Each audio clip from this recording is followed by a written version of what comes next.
नमस्कार साथियों। 2024 के लोकसभा चुनाव इस देश के लिए बहुत ही महत्वपूर्ण हैं और इसलिए ये बहुत ज़रूरी हो जाता है कि इस चुनाव के नतीजे बिल्कुल सही आएँ। ऐसी परिस्थिति में मतगणना के दिन काउंटिंग एजेंट का रोल बहुत महत्वपूर्ण हो जाता है। आज के वीडियो काउंटिंग एजेंट के बारे में है। काउंटिंग एजेंट एक कैंडिडेट के प्रतिनिधि के रूप में काउंटिंग हॉल में मतगणना के दिन उपस्थित होता है। क्योंकि एक कैंडिडेट कई सारे काउंटिंग टेबल्स पे उपस्थित नहीं होता, इसलिए कानून ये इजाज़त देता है कि जितनी संख्या में काउंटिंग टेबल्स लगाए गए हों उतनी संख्या में काउंटिंग एजेंट अपॉइंट किए जा सकते हैं। मतगणना के दिन से कम एक सप्ताह पहले रिटर्निंग ऑफिसर कैंडिडेट या उसके इलेक्शन एजेंट को लिखित में काउंटिंग के वेन्यू, डेट और टाइम के बारे में इन्फॉर्म करता है। वो ये भी बताता है कि कितनी संख्या में काउंटिंग टेबल लगाई जाएंगे ताकि उस हिसाब से काउंटिंग एजेंट्स को अपॉइंट किया जा सके। ऐसी परिस्थिति में जहां लोकसभा और विधानसभा के चुनाव एक साथ हुए हैं तो उन असेंबली सेगमेंट्स के मतगणना भी एक साथ की जाती है। ऐसी परिस्थिति में असेंबली सेगमेंट और पार्लियामेंट के जो कैंडिडेट्स हैं वो अलग अलग अपने काउंटिंग एजेंट्स अपॉइंट कर सकते हैं। एक कैंडिडेट या उसके इलेक्शन एजेंट के द्वारा काउंटिंग एजेंट को फॉर्म 18 में अपॉइंट किया जा सकता है, जिसकी 2 कॉपीज़ बनाई जाती हैं।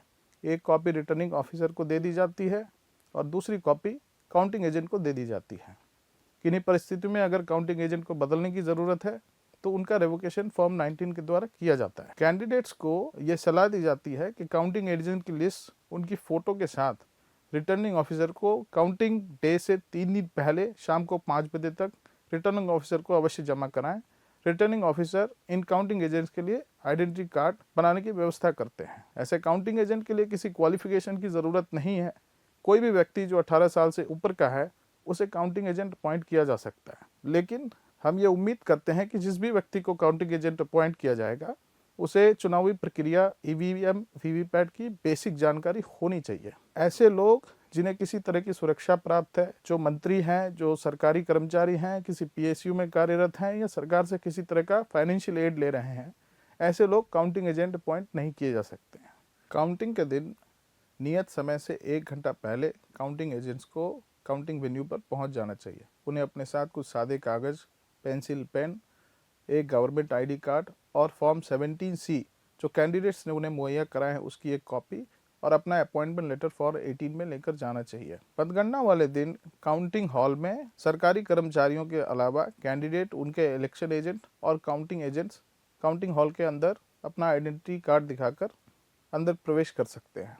हर एक काउंटिंग एजेंट को रिटर्निंग ऑफिसर के द्वारा एक आइडेंटिफिकेशन बैज दिया जाता है, जिसमें ये इंगित किया जाता है कि वो किसका काउंटिंग एजेंट है और किस सीरियल नंबर की टेबल पर उसे बैठकर काउंटिंग देखना है। उसे अपनी जगह पर बैठकर काउंटिंग की प्रक्रिया को ठीक तरीके से देखना चाहिए और इधर उधर काउंटिंग हॉल में घूमना नहीं चाहिए। काउंटिंग एजेंट्स किसी भी तरह के इलेक्ट्रॉनिक आइटम जैसे मोबाइल फ़ोन, आईपॉड, लैपटॉप अंदर लेकर नहीं जा सकते। काउंटिंग एजेंट्स जहाँ बैठते हैं और जहाँ काउंटिंग की प्रक्रिया चलती है उसके बीच एक वायर मेश होता है।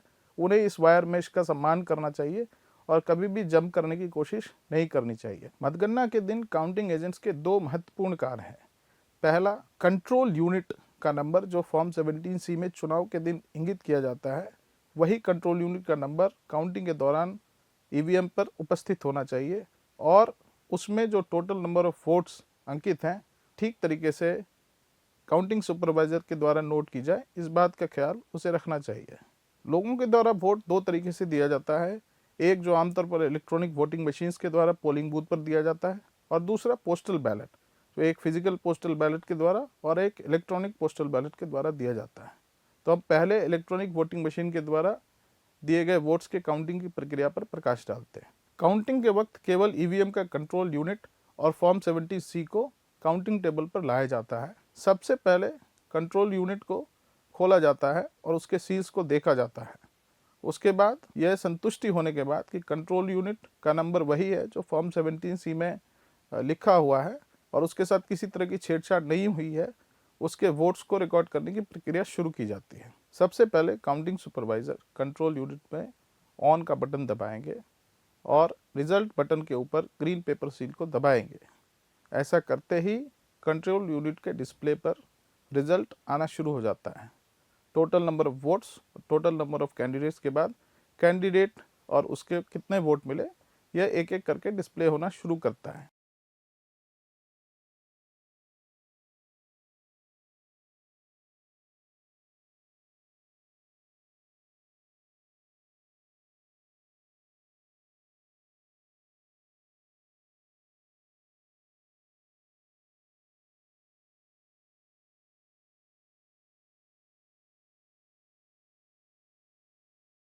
यह जानकारी काउंटिंग सुपरवाइजर को फॉर्म 17C के पार्ट 2 में बड़े ध्यान से अंकित करनी चाहिए और हमारे काउंटिंग एजेंट्स को भी इस जानकारी को ठीक तरीके से भरा गया है पार्ट 2 फॉर्म 17C में देखना चाहिए। आइए अब हम पोस्टल बैलेट्स के बारे में जानते हैं। पोस्टल बैलेट्स दो प्रकार के होते हैं, एक फिजिकल बैलेट और एक जो इलेक्ट्रॉनिक माध्यम से होता है। फिजिकल पोस्टल बैलेट में 3 पार्ट्स हैं, एक आउटर कवर, एक डिक्लेरेशन फॉर्म और एक inner postal ballot. Outer cover जो है वो खोलने के बाद उसके अंदर हर एक वोटर के द्वारा एक डिक्लेरेशन फॉर्म होता है। इस डिक्लेरेशन फॉर्म को चेक करने के बाद काउंटिंग सुपरवाइजर उसे किनारे रख देता है और फिर अंदर इनर पोस्टल बैलेट को खोलकर उसमें रिकॉर्ड किए हुए वोट को अंकित करता है। इलेक्ट्रॉनिक पोस्टल बैलेट इससे थोड़ा भिन्न है। इलेक्ट्रॉनिक पोस्टल बैलेट के भी 3 हिस्से होते हैं, लेकिन उन सबको QR कोड के माध्यम से इनक्रिप्ट किया जाता है। काउंटिंग सुपरवाइजर इन QR कोड्स को स्कैन करता है और उसके साथ कंप्यूटर एक स्पेसिफिक सीरियल नंबर जनरेट करता है, जिसे हाथ से काउंटिंग सुपरवाइजर के द्वारा रिकॉर्ड किया जाता है। ऐसी परिस्थितियों में जहां पोस्टल बैलेट्स में किसी प्रकार की गड़बड़ी पाई जाती है उन्हें रिजेक्ट भी किया जाता है, परंतु जहां विनिंग मार्जिन पोस्टल बैलेट्स जो रिजेक्ट किए गए हैं उनसे कम होता है, रिटर्निंग ऑफिसर की यह व्यक्तिगत जिम्मेदारी है कि एक एक रिजेक्टेड पोस्टल बैलेट को बड़े ध्यान से देखे और ऑब्जर्वर और रिटर्निंग ऑफिसर पुनः जांच किए हुए इस प्रक्रिया को ठीक तरीके से रिकॉर्ड करें। आइए अब हम जानते हैं कि EVM और पोस्टल बैलेट्स के द्वारा डाले हुए वोटों को रिकॉर्ड करने के बाद रिजल्ट किस तरह से प्रिपेयर किया जाता है।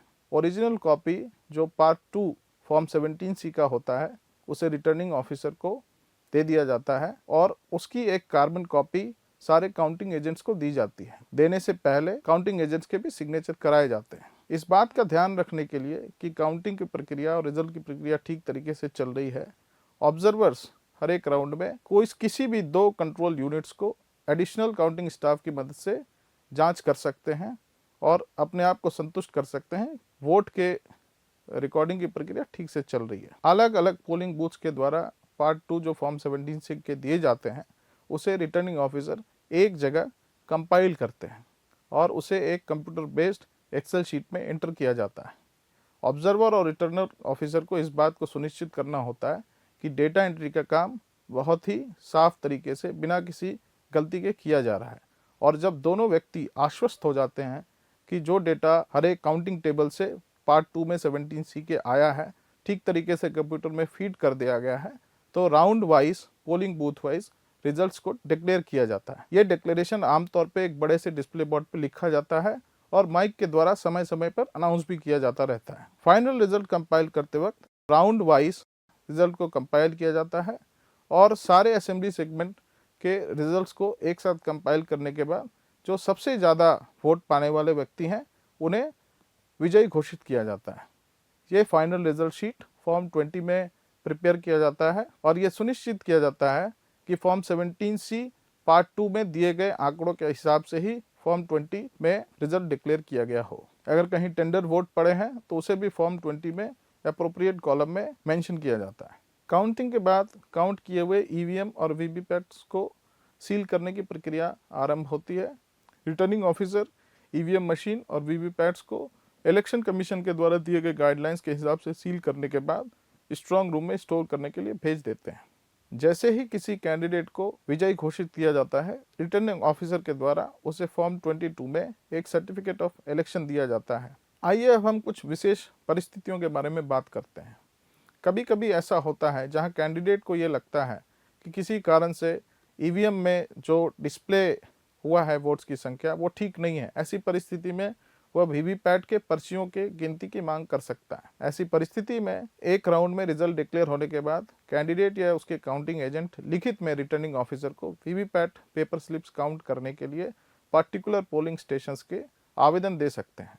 रिटर्निंग ऑफिसर कानून के हिसाब से एक स्पीकिंग ऑर्डर के द्वारा इस बात का निर्णय करता है कि क्या वीवीपैट की पर्चियों का गिनती की जाएगी अथवा नहीं। गिनती किए जाने की सूरत में वीवीपैट की पर्चियों से ईवीएम पर दिए हुए संख्या का मिलान किया जाता है। किसी भी परिस्थिति में वीवीपैट की पर्चियों की संख्या को ठीक माना जाता है और उस हिसाब से रिजल्ट शीट को अमेंड किया जाता है। कई बार रिकाउंटिंग की भी मांग की जाती है और उसके लिए भी रिटर्निंग ऑफिसर को एक लिखित आवेदन दिया जाता है और कानून सम्मत तरीके से रिटर्निंग ऑफिसर एक स्पीकिंग ऑर्डर पास करके उस पर निर्णय लेता है।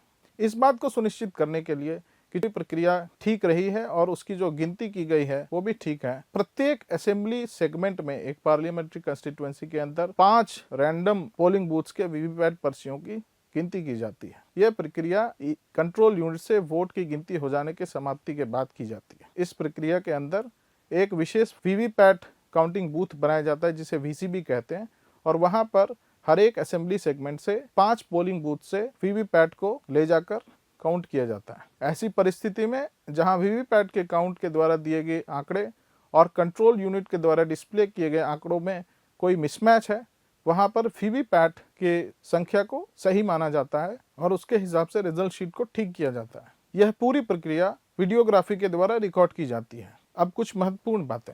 इलेक्शन कमीशन के द्वारा अपॉइंट किए ऑब्जर्वर्स को ये पावर होती है कि किसी भी वक्त विशेष परिस्थितियों में रिटर्निंग ऑफिसर को आदेश दे सकते हैं कि वोट को काउंट करने की प्रक्रिया बंद की जाए। कुछ ऐसी परिस्थितियां जहां ऑब्जर्वर को ये लगता है कि बूथ कैप्चरिंग की घटना हुई है कई सारे पोलिंग स्टेशंस पे, या काउंटिंग वेन्यू के ऊपर बैलेट्स के साथ छेड़छाड़ की गई है, या किसी तरह का एक्सीडेंट हुआ है, ऐसी परिस्थितियों में ऑब्जर्वर काउंटिंग की प्रक्रिया को रोकने के आदेश दे सकता है, परंतु काउंटिंग की प्रक्रिया को फिर से शुरू करने का आदेश केवल इलेक्शन कमीशन ही दे सकता है। ऐसी कोई भी पावर्स ऑब्जर्वर्स को नहीं होती है। जहां 2 कैंडिडेट्स ने बराबर highest number of votes secure किए हैं, उन परिस्थिति में कौन कैंडिडेट विजयी होगा, इसका चुनाव एक ड्रॉ ऑफ लॉट्स के द्वारा किया जाता है। हालांकि यह परिस्थिति बहुत ही रेयर है और सबसे पहले इलेक्शन कमीशन को इस बात की सूचना दी जाती है। काउंटिंग एजेंट्स का रोल बहुत ही महत्वपूर्ण है। इस वीडियो के अलावा अगर आपको किसी तरह की जानकारी चाहिए तो आपसे निवेदन किया जाता है कि आप नेशनल वॉर रूम द्वारा मुहैया कराए गए काउंटिंग एजेंट हैंडबुक को देखें और अपनी ड्यूटीज को ठीक तरीके से समझें। बहुत बहुत धन्यवाद।